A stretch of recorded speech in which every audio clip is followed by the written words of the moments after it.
गर्मी में बिना पानी का गांव। बूढ़ा हरिया बैलों के जोड़े को हाँकते हुए बंजर जमीन को जोतने में जुटा हुआ है। हुर्र, हुर्र, चल चल चल चल। प्यास के मारे दोनों बैल हुंकारते हुए थस्करी मारकर जमीन पर बैठ जाती हैं। मैं जानता हूँ हीरा मोती, तुम्हें प्यास लगी है, लेकिन इस गांव की धरती पानी के बिना सूख चुकी है। पता नहीं कब तक हमें इस बिना पानी के गांव का श्राप भोगना पड़ेगा। माँ, प्यास के मारे मेरा गला सूख रहा है, मुझे पानी चाहिए। पानी दो ना। मासूम ननकू को पानी के लिए छटपटाते देखकर सरिता का कलेजा मचल जाता है। मेरे लाल, तुझे कहाँ से पानी ला कर दूं? घड़ा खाली पड़ा है, एक बूंद पानी नहीं है। सरिता, रोटी पानी बनाई है तो दे दो, खाकर खेत को निकलूं। अजी, घर में चुल्लू भर पानी नहीं है, चूल्हा किस लिए जोड़ूं जब खाना बनाने के लिए पानी उपलब्ध नहीं है। तभी गांव की सभी स्त्रियां गागर मटके लेके झोपड़ी के बाहर जुट जाती हैं। सरिता, ओ सरिता, आजा, पानी भरने नहीं चलना है क्या? आई सीता काकी। तभी कमर पर मटका लिए 7 महीने पेट से सरिता बाहर आती है। सभी औरतें बाल बच्चों के साथ चलचलाती गर्मी में नंगे पैर चलती हैं। मम्मी, जमीन बहुत गर्म है, मेरे पैर जल रहे हैं। हाय हाय राम जी, राजू तेरे पाँव में छाले पड़ गए हैं। धरती में पानी नहीं है, जमीन तो अंगारों की तरह सुलगेगी ही ना। हमारे गांव का दुर्भाग्य भरा दशा चल रहा है, क्योंकि धरती और गंगा मैया ने हमसे मुंह मोड़ लिया है। गरम गरम लू किसी लावे की तरह सबके शरीर पर लग रही है। तभी एकदम से बंजर जमीन में दरार पड़ते बीच से फट जाती है। फुलवा डर कर, ये भगवान, ये धरती कैसे फट रही है? कैसा फूटा भाग्य हमारा, प्राण संकट में डालकर पानी लेने जाना पड़ता है। कितने मोहताज हो गए हम। फुलवा बहू, धीरज रख, हमारे गांव की धरती सदा के लिए बंजर सूखी नहीं रहेगी। हमारे बिना पानी वाले गांव में जल के स्रोत जरूर बहेंगे। बूढ़ी सीता ऐसा कहकर सबको तसल्ली देती है। कुछ देर में गांव को पार करके सब दूसरे गांव आती हैं, जहां जिंदा पहाड़ों से जल के झरने बहते हुए तालाब में गिरकर मिल रहे थे।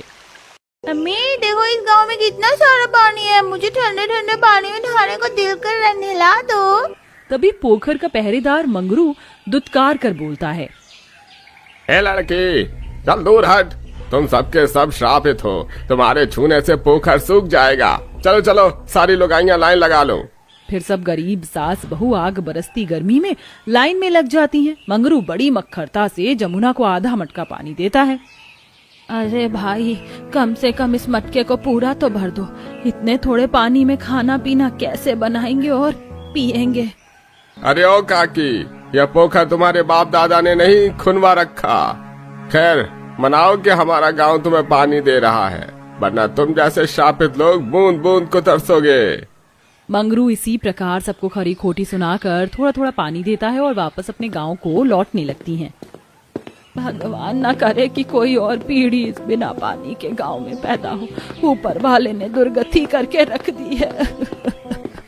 आखिर क्यों इतने बड़ा गांव होने के बावजूद भी ये गांव बिना पानी का है? इस गांव पर कैसा श्राप लगा है जो जमीनें, नहर, नदियां सब सूखी पड़ी हैं? क्या इस गांव का श्राप कभी मिटेगा? कुछ दिनों बाद। गंगा, तुम्हें मालूम है, सालों के बाद मैं अपनी मलमलिया गांव की मिट्टी को देख रहा हूँ। मगर चंदन, तुम्हारे गांव के खेत खलिहान सूखे पड़े हैं। मैंने तो सोचा था कि लहलहाते खेत दिखेंगे। किसी भी खेत में कृषक रुपाई करते नहीं दिख रहे हैं। गंगा, दोपहरी का टाइम है ना, सब अपने घर रोटी पानी खाने गए होंगे। बैलगाड़ी जैसे थोड़ा आगे बढ़ती है, तभी सबके घर द्वार में मक्खी लग रही थी। जीव जंतु जमीन पर मरियल से औंधे मुंह पड़े थे। तभी सीता हरिया के घर आती है। अरे सीता, एक लोटा पानी पिला दे, जमीन जोत के आया हूँ। अजी, आधा लोटा पानी बचा है, थोड़ा पीना। तभी दोनों भीतर आते हैं। प्रणाम माँ, पिताजी। चंदन मेरा बच्चा, तुझे देखकर मेरा मन तर गया। माँ, ये तुम्हारी बहू गंगा है। प्रणाम माँ जी। सदा सुहागवती रहो। बहू, जोर की प्यास लगी है, पानी पिला दो। घड़े में पानी तो है नहीं, अब क्या दूं इन्हें? लाचारी से हरिया लोटे का पानी आगे बढ़ाता है। अरे बेटा, ये ले, एकदम ठंडा पानी है, पी ले। धन्यवाद बाबूजी। ये लो गंगा, तुम भी पी लो। गंगा जैसे पानी पीती तभी एक कुत्ता पानी के लिए पूछ हिलाता है। ये कुत्ता काऊ काऊ कर रहा है, लगता है पानी पिएगा। गंगा सारा पानी कुत्ते को पिला देती, तभी सीता कुड़कुड़ाने लगती है। गंगा बहू, तुमने सारा पानी कुत्ते को पिला दिया। हमारे गांव में पानी की किल्लत है, दूर दराज से भरकर लाना पड़ता है। मगर माँ जी, वो प्यासा था और प्यासी को पानी पिलाना सबसे बड़ा पुण्य होता है। इसी तरह अगला दिन चढ़ता है। माँ जी, मैंने घर आंगन बहार दिया है, आंगन चूल्हा लीपने के लिए पानी चाहिए। बहू, तुम जिस गांव में ब्याह कर आई हो वो बिना पानी का गांव है। हमें रोज दूसरे गांव से केवल एक गागर पानी मिलता है, उसी में गुजारा करना पड़ता है। अब बिना पानी वाले गांव की सच्चाई जानकर गंगा को बहुत दुख लगता है। इसी तरह समय गुजरता है, गांव में बादल गरजते हैं लेकिन बरसते नहीं। पानी के अभाव के चलते मुखिया की मृत्यु हो जाती है और सब लोग रोकर विलाप करते हैं। तुझ पर आए विधाता, उस श्राप का एक एक भविष्यवाणी सच हो रही है। इस बिना पानी वाले गांव में कोई भी नहीं बचेगा। माँ जी, आखिरकार हमारे गांव की दशा ऐसी क्यों है? इस गांव में दिन चढ़ रहा है, हवा बयार सब कुछ है, फिर ये बिना पानी का गांव क्यों है? बहू, हम अपने ही अपराधों का फल भोग रहे हैं। हमारा मलमलिया गांव सबसे खुशहाल गांव था, जहाँ खेतों में फसलों की बालियां झूम रही हैं। सारे किसान बहती नहर से पानी पटा रहे हैं। क्या बात है हरिया काका, इस बार तो आपके खेत में अच्छी किस्म की गेहूं उगी है, खूब मुनाफा कमाओगे। अरे तेरे मुंह में घी शक्कर लखन, सब गंगा मैया की देन है। हमारे गांव में दूध जितनी स्वच्छ पानी है, तभी तो अनाज खूब उपजता है। तभी खेत की मिट्टी वाली पगडंडियों से कुम्हार किसान और उसकी पत्नी मंगला मिट्टी लेके जाते हुए। राम राम हरिया काका। राम राम भाई, राम राम। कहाँ आए थे? बस आज ज्येष्ठ मास का शुभ नहान था ना, नदी में डुबकी लगाने आए थे। नदी किनारे की मिट्टी ले लिया, बर्तन बनाने हैं। बढ़िया है भाई साहब, सब जन कमाए खाएं। पूरा गांव घुल मिलकर रहते थे। गांव का पानी बहुत मीठा था, मगर उस साल पड़ोस के गांव में भीषण गर्मी से अन्न पानी का अकाल छा गया। लगभग पूरा गांव चिलचिलाती गर्मी के चपेट में मर गया। मगर गांव से दो गरीब सामरी स्त्री सास बहू उनके गांव में आकर खेत से अनाज की बालियां बटोर रही थी। बहू देखो, इस खेत में कितनी सारी अनाज की बालियां यूं ही जमीन में पड़ी हैं, इसे बीन लो। माँ जी, हमारे खाने पीने लायक बहुत सी बालियां बीन ली, प्यास लगी है, चलिए पानी पीते हैं। दोनों सास बहू नदी पर आकर पानी पीने लगती। तभी धूर्त पंडित उन्हें पत्थर चलाकर मारता है। अरे देखो देखो गांव वालों, ये नीची जाति की सामरी औरतें हमारे नदी के पावन पानी को नाश कर रही हैं। अरे ये तो पड़ोस वाले गांव की हैं, जिनके गांव के लोग पानी की महामारी में मर गए। देखिए, आप सब लोग इतने पत्थर दिल मत बनिए। हमारा गांव बिन पानी का हो गया है, हमें अपने गांव में शरण दे दीजिए। पूरा गांव दोनों पर पथराव करता है, जिससे पार्वती दम तोड़ देती है। वहीं प्राण त्यागते हुए सामरी सास कहती है, मेरी बहू पेट से थी, तुम लोगों ने थोड़े से पानी के लिए उसके प्राण ले लिए। इसका पाप तुम्हारे ही सर पड़ेगा। तभी देवी गंगा प्रकट होती हैं। मैंने तुम्हारे गांव में अन्न पानी भरपूर दिया, लेकिन फिर भी तुम छल कपट करने वाले लोगों ने पानी के लिए सताकर निर्दोष को मारा है। अब ये गांव बिन पानी का गांव बन जाएगा। पर यदि तुम में से कोई एक भी धर्मी जन हुआ तो इस गांव का उद्धार होगा। गंगा देवी के श्राप से झरने, नदी, नहर सब कुछ बंजर हो जाता है। पूरे गांव में पानी के लिए त्राही त्राही मच जाती है, जमीन बंजर हो जाती है। आखिर में गंगा अपने दरवाजे पर आने वाले किसी भी जीव जंतु को प्यासा नहीं लौटाती, जिससे श्राप खत्म होता है और जमीन से जल फूट कर निकलता है। गंगा, तुम इस पूरे गांव को धर्म के मार्ग पर लेकर आई हो, इसीलिए आज से इस गांव में मेघ फिर से बरसेगा, जमीन जल से भर जाएगी। अंत में सब कुछ पहले जैसा हो जाता है। कृषक वर्ग पानी से खेती करते हैं, कुम्हार बर्तन बनाते हैं और पूरे गांव के निवासी एक साथ नदी में स्नान करते हैं। ये 12 घंटे से हमारे घर में लाइट क्यों नहीं आई है? पड़ोसियों के घर में तो लाइट जल रही है। 2 दिन बाद मेरे छोटे बेटे की शादी है, कैसे क्या होगा बिन बिजली के? पर ये लाइट कटी क्यों है मोनिका? मैंने तो तुम्हें पूरे पैसे दिए थे बिजली के बिल के, क्या तुमने उसे भरे नहीं? जी मैंने तो भरे थे, वो भी ऑनलाइन। लगता है कोई सर्वर इशू होगा। 2 दिन देख लेते हैं, उसके बाद कंप्लेंट करेंगे। शादी का घर है तो घर में काम भी बहुत है। एक काम करते हैं भाभी, जब तक हमारे घर की लाइट नहीं आ रही तब तक पड़ोस से जनरेटर ले लेते हैं। इसी बहाने घर में थोड़ी सी रोशनी होगी। अब अंकुश पड़ोस से जनरेटर मांग कर अपने घर के बाहर लगाता है, जिसके बाद घर में लाइट और पंखा चलता है और घर में शादी की तैयारी शुरू होती है। हल्दी, मेहंदी, नाच गाना होने लगता है। तभी अगले दिन जब विवेका के घर में उसकी बहू शादी करके आने वाली होती है कि तभी आधी रात में पड़ोस की कल्याणी जनरेटर के तार को कैंची से काटती हुई, माफ करना विवेका, पर मैं अपना जनरेटर ले जा रही हूँ। 2 दिन बोला था, 4 दिन हो गए। इतने दिन अगर मेरा जनरेटर चलेगा तो वह भी गर्मी से गर्म होकर फूक जाएगा, इसलिए अब मैं इसे वापस ले जा रही हूँ। अरे कल्याणी ताई, आप ये कैसा जुल्म ढा रही हैं हमारे ऊपर? मेरे घर में मेरी देवरानी आने वाली है और आप आधी रात को अपना ये जनरेटर ले जा रही हैं। तो मैं क्या करूं बहू, तेरी देवरानी क्या मेरे जनरेटर के भरोसे आ रही है अपने ससुराल? अब तू देख ले अपने बिना बिजली के घर में कैसे लाएगी अपनी देवरानी को, क्योंकि मैं तो अपना ही जनरेटर ले जा रही हूँ। कल्याणी के जनरेटर ले जाने के बाद, मम्मी अब क्या होगा? अब तो हमारे पूरे घर में अंधेरा हो गया। अब हमारी छोटी चाची कैसे आएंगी इस अंधेरे में? तू चिंता मत कर बंटी, मैं हूँ ना। अच्छा बंटी, तू एक काम कर, ये पकड़ पैसे और जा लाला की दुकान से 50-60 मोमबत्ती के पैकेट ले आ। ठीक है मम्मी, अभी लाया। बंटी दुकान से जाकर 50 से 60 मोमबत्ती के पैकेट खरीद कर अपनी माँ के हाथ में देता है। माँ जी, देवरानी जी आती होंगी, चलिए हम पूरे घर को इस मोमबत्ती की रोशनी से जगमगा देते हैं और कल सुबह तक तो लाइट आ ही जाएगी। हाँ मोनिका, सही कहा तुमने। लाओ मैं भी तुम्हारी मदद कर देता हूँ। मम्मी मैं भी जलाऊंगा कैंडल। अब घर के सभी सदस्य मिलकर घर में चारों तरफ मोमबत्तियां जला देते हैं और मोमबत्ती की रोशनी से पूरा घर जगमगा उठता है। कुछ देर बाद मोनिका की देवरानी अपने ससुराल पहुंचती है, जहां आरती की थाली लेकर विवेका, आओ बहू रानी, घर के अंदर आओ। वाह, मेरे ससुराल वाले कितने अच्छे हैं, पूरे घर को मोमबत्तियों से सजा रखा है। मैंने तो सोचा भी नहीं था कि मेरे ससुराल वाले मेरा वेलकम इतनी अच्छी तरीके से करेंगे। देवरानी जी कहाँ खो गई, अंदर आइए। जी जी जेठानी जी। अब अमृता अपने कमरे में जाती है और वहां भी कुछ मोमबत्तियां जल रही होती, लेकिन अब अमृता गर्मी से परेशान हो रही थी। अंकुश जी, अरे ये तो बिस्तर पर लेटते ही सो गए।